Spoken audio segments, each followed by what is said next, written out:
Reprise du débat, le député d'Ottawa-Sud. Merci, Monsieur le Président.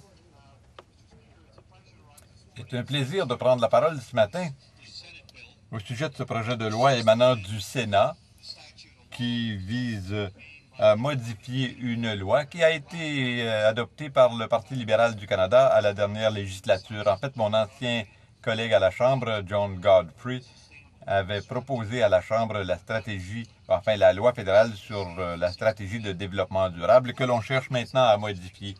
Il faut prendre quelques minutes, Monsieur le Président, pour rappeler aux Canadiens et à la Chambre ce qui s'est passé dans ce dossier depuis 15 ou 20 ans. Je suis vraiment fier d'être le porte-parole pour l'environnement d'un parti qui a fait beaucoup de choses. D'abord, il a créé le poste de commissaire à l'environnement et au développement durable, un commissaire indépendant ou enfin quasi indépendant qui travaille avec le vérificateur général, ce qui a donné lieu d'abord au besoin d'une stratégie de développement durable pour la plupart des ministères et organismes comme la GRC et d'autres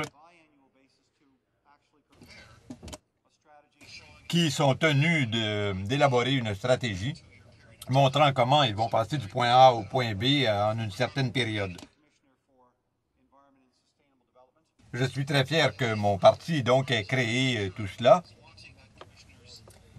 Et j'ai dit publiquement que le bureau du commissaire à l'environnement soit libéré de la dépendance, pour ainsi dire, du vérificateur général. Nous voulons un commissaire qui ferait des rapports directement à la Chambre.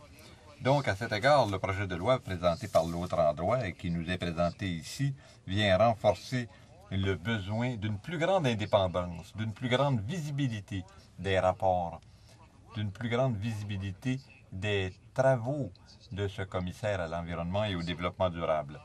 Je suis également très fier d'avoir été membre d'un gouvernement qui a fait adopter la loi sur la protection environnementale, qui est la loi de base, l'architecture même, dans le cadre de laquelle nous édifions notre stratégie de développement durable. Et je suis très fier du rôle joué par l'ancien gouvernement pour ce qui est de faire adopter la loi sur les espèces en péril. Encore une fois, c'est une grande initiative de protection de la diversité adoptée par notre gouvernement au cours des dernières années.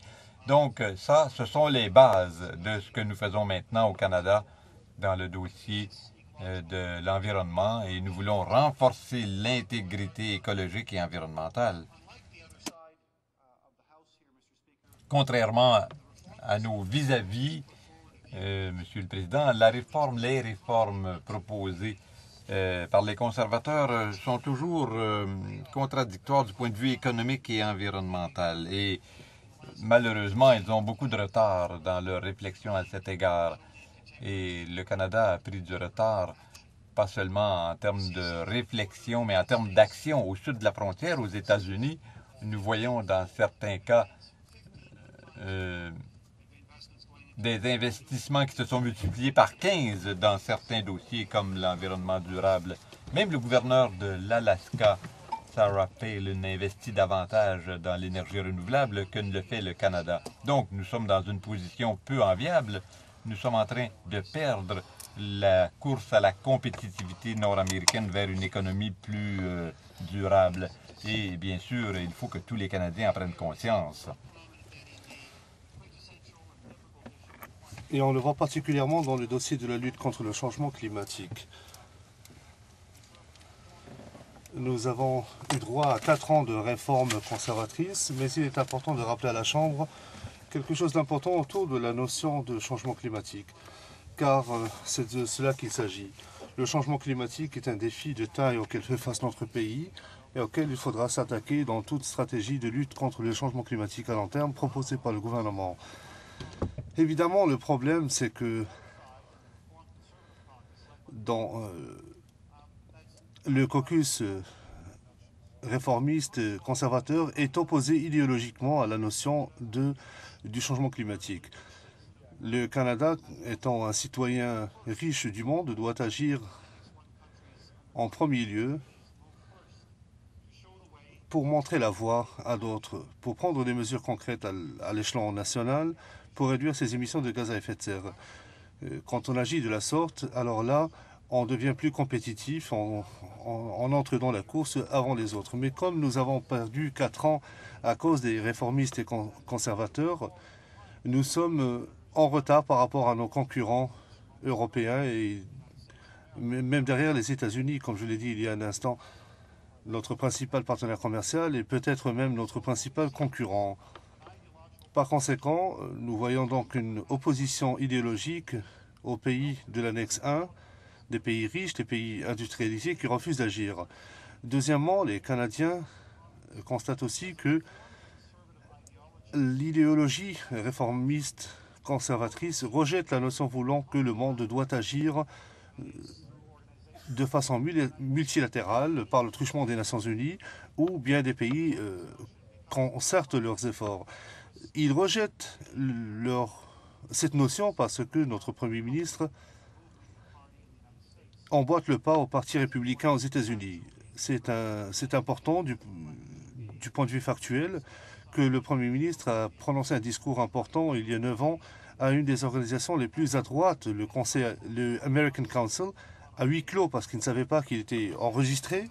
Et à ce moment-là, il a dit que ce American Council, le groupe le plus à droite qui soit aux États-Unis, était une source d'inspiration personnelle pour lui.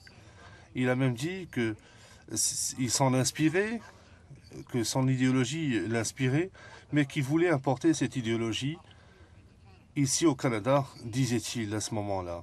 Et nous avons vu donc l'importation systématique, l'infiltration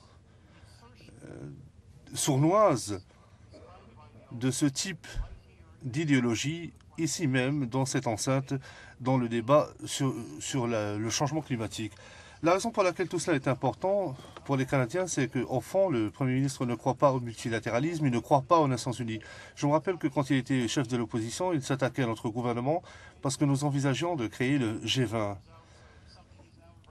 Il s'avère aujourd'hui qu'il adhère à ce G20. La raison pour laquelle il s'y opposait, c'est qu'au fond, il est un adepte des États-Unis, et donc si les Américains ne font rien, ils ne devraient rien faire non plus. Donc nul besoin d'être surpris qu'il a dit qu'il ne regarde pas les émissions canadiennes. Il passe son temps à accorder des interviews à Fox News et à CNN, auxquelles il a accordé plus d'interviews qu'aux chaînes canadiennes. Donc ce projet de loi vise à renforcer tout simplement une loi qui a été proposée par un député libéral pour forcer notre pays à être plus cohérent en matière de développement durable, c'est-à-dire le développement qui renforce l'intégrité écologique tout en consolidant notre économie et en créant des emplois. Des emplois pour aujourd'hui, non pas des emplois fictifs, spéculatifs de l'avenir, mais des emplois d'aujourd'hui. C'est ce que ce projet de loi émanant du Sénat cherche à faire. Il cherche à consolider une loi qui a été proposée par le Parti libéral du Canada. En terminant, Monsieur le Président, j'aimerais dire aux Canadiens qu'il est très important de saisir cette occasion pour poser la question aux réformistes et conservateurs. Où est leur plan pour la lutte contre le changement climatique? Cette semaine, nous avons entendu des témoins experts nous dire que le gouvernement n'a pas de plan. D'abord, il s'est caché derrière le président Obama sous prétexte qu'il y a un soi-disant dialogue, tout en sapant, par exemple, les normes en matière de smog dans les Grands Lacs. Donc, d'une part, ils nous disent qu'ils ont entamé ce dialogue et d'autre part, ils ne croient pas au changement climatique. Ils ne peuvent pas avoir le beurre et l'argent du beurre. Il faut qu'ils précisent leur position.